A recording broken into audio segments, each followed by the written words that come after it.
Horror कहानियां TV. अगली मौत किसकी? संजीव अपने दोस्तों राघव और प्रतीक के साथ बियर बार में बैठकर बियर पी रहा था। संजीव आज बहुत खुश लग रहा था। अरे यार, आज की पार्टी में तो मजा आ गया।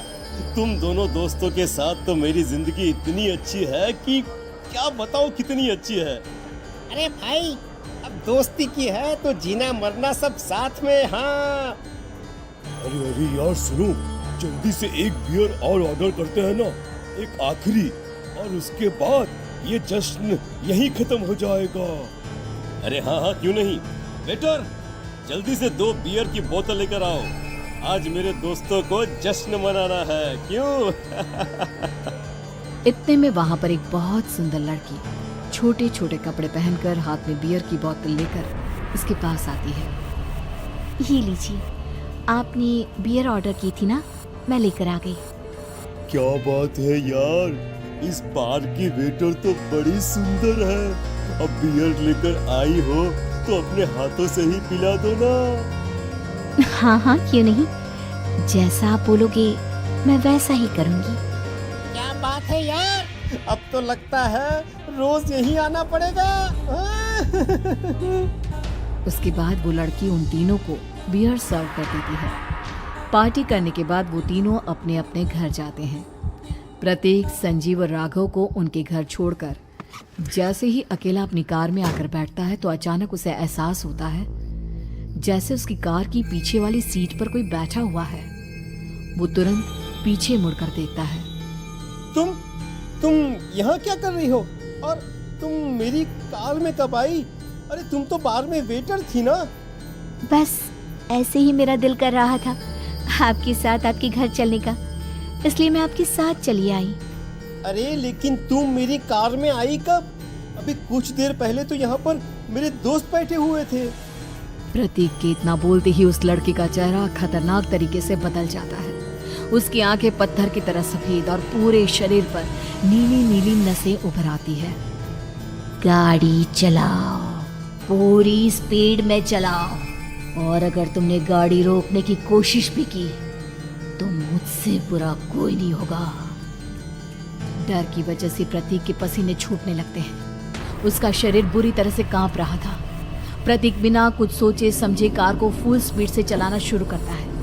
चलते चलते वो शहर से दूर एक पहाड़ी पर पहुंच जाता है और सामने अब सिर्फ पहाड़ी का किनारा दिख रहा है, जिसे देख प्रतीक घबरा कर अचानक से कार को ब्रेक लगाता है। देखो देखो देखो देखो, मुझे छोड़ दो मुझे। अगर मैंने गाड़ी जरा सी भी आगे बढ़ाई तो हम दोनों नीचे गिरकर मर जाएंगे। ये तो तुम्हें पहले सोचना चाहिए था ना। अब कुछ नहीं हो सकता।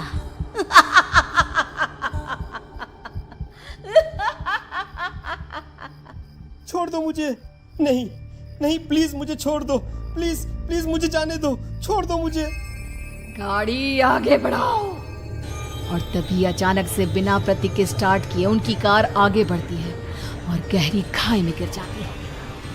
उसके चीखने की आवाजें चारों तरफ सुनाई देती है।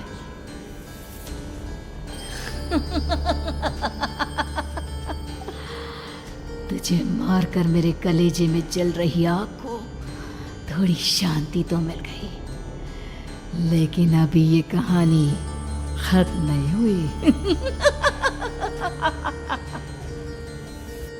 और फिर अगले दिन राघव और संजीव को पता चलता है कि प्रतीक की पहाड़ी से नीचे गिरकर मौत हो गई। अरे कल रात की तो बात है यार, हम सब बैठकर पार्टी कर रहे थे, लेकिन मेरी एक बात समझ में नहीं आ रही। राघव शहर से इतना बाहर उस पहाड़ी पर इतनी रात को क्या करने गया था? अरे यार, वही सोचकर तो मैं भी परेशान हूँ। हम दोनों को छोड़ने के बाद तो वो सीधा अपने घर जाने वाला था, और वो आत्महत्या क्यों करेगा भाई? कल रात तक वो कितना खुश था, हमारे साथ सेलिब्रेट कर रहा था।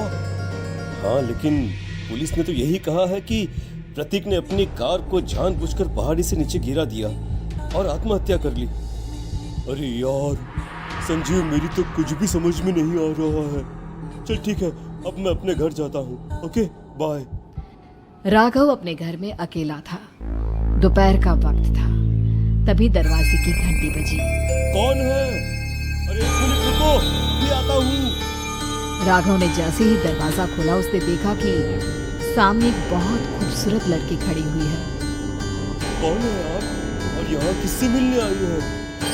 देखिए ना, बाहर बारिश शुरू हो गई थी, मेरी गाड़ी खराब हो गई है। आपका घर नजर आया तो सोचा कुछ हेल्प ले लेती हूँ। क्यों नहीं, आइए ना, आइए आइए। मेरे कपड़े पूरे भीग चुके हैं, क्या आपके पास टॉवल मिलेगा प्लीज? राघव अपने बाथरूम से एक टॉवल लाकर उस लड़की को देता है।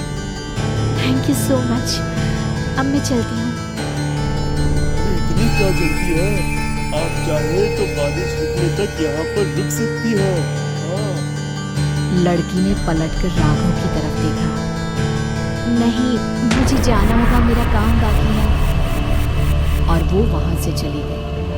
उस लड़की के जाने के बाद राघव अपने बाथरूम में नहाने के लिए गया, और जैसे ही उसने बाथरूम में देखा तो उसका टॉवल वहीं पर लटका हुआ था। उसने टॉवल हाथ में लिया तो देखा कि उसका पूरा टॉवल खून के धब्बों से सना हुआ है। अरे ये क्या?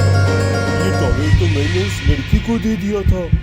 ये वापस मेरे बाथरूम में कैसे आ गया? और इसमें ये खून के धब्बे कहाँ से आ गए? राघव ने आईने में देखा तो उसकी गर्दन पर एक बड़ा सा चाकू का कट लगा हुआ था, जिससे खून बह रहा था, जिसे देख राघव के होश उड़ गए। हाँ, अरे ये क्या? मेरी गर्दन इतनी ज्यादा कटी हुई है और मुझे दर्द भी नहीं हो रहा है। ये क्या हो रहा है मेरे साथ? राघव घबराकर बाथरूम से बाहर आया और अपना मोबाइल उठाकर उसने संजीव को फोन लगाया। संजीव जल्दी से मेरे पास आ जाओ। मुझे लगता है कुछ बहुत बड़ी गड़बड़ है, जल्दी आ जाओ। उधर से आवाज आई, लेकिन वो आवाज संजीव की नहीं बल्कि एक लड़की की थी। कुछ अजीब नहीं हुआ है, बस तुम्हारी मौत तुमसे मिलने आई थी और तुम्हें मार कर चली गई। अब तुम इस दुनिया का हिस्सा नहीं हो राघव, इसलिए तुम्हें अपनी गर्दन के कटने का दर्द भी महसूस नहीं हो रहा। नहीं, ऐसा नहीं हो सकता, ऐसा नहीं हो सकता। कौन हो तुम? तुम्हारी मौत। अब संजीव के पास खबर पहुंचती है कि राघव ने अपने ही घर में चाकू से गर्दन काटकर आत्महत्या कर ली। ये सुनने के बाद संजीव के होश उड़ गए। वो पसीने से तरबतर हो गया और एक अनजाना डर अब उसके दिल को सताने लगा। संजीव के साथ ही उसका एक छोटा भाई राजीव भी रहा करता था। अपने भाई को इस तरह परेशान देखकर राजीव उसके पास आया। अरे भैया, क्या हुआ भैया? आप इतने घबराए हुए क्यों लग रहे हैं? प्रतीक और राघव की मौत, मेरा मतलब मेरी कुछ समझ में नहीं आ रहा भाई। अचानक से मेरे दोनों दोस्तों ने आत्महत्या क्यों कर ली?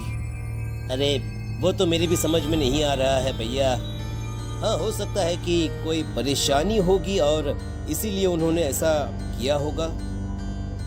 हाँ, लेकिन दोनों की जिंदगी में एक साथ परेशानी और दोनों का इतनी खतरनाक तरीके से आत्महत्या करना, कहीं ऐसा तो नहीं मैं भी मर जाऊंगा? अरे आप ऐसी बातें क्यों कर रहे हैं भैया? वैसे ही मैं इतना परेशान हूँ। जब से अंजलि ने मेरा साथ छोड़ा है तब से सब कुछ बहुत अजीब सा हो गया है। रोज रात को डरावने सपने आते हैं। ऐसा लगता है जैसे अंजलि बार बार मेरे सपनों में आकर मुझे डराने की कोशिश करती है। अंजलि का नाम सुनते ही संजीव की आंखें फट गई और उसके गले में आवाज अटक गई। उसके चेहरे पर घबराहट साफ नजर आ रही थी। कौन थी वो लड़की जिसने प्रतीक और राघव को आत्महत्या की आड़ में मौत की घाट उतार दिया? और कौन थी अंजलि जो बार बार राजीव के सपनों में आकर उसे डरा रही थी? अंजलि का नाम सुनकर संजीव इतना घबरा क्यों गया? इन सवालों के जवाब जानने के लिए देखिए इस खतरनाक कहानी का अगला भाग।